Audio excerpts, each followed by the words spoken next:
tubes in dozens, then erase sharp edges and angles by chamfer machines. Through automatic benders and related fixtures, we bend the tubes compliant with the drawings.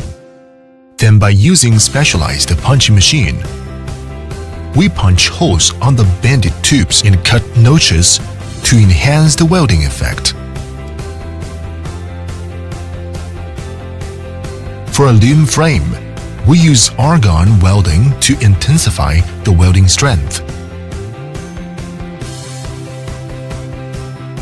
By using OTC robots imported from Japan, we do carbon dioxide protection welding for mass production with uniform models to ensure technical detail and quality stability. During the wheel assembly, technical staff would mount spokes and check side deviation and axial deviation to guarantee wheel running stability. Then put them on tire mounting machine for fast tire mounting.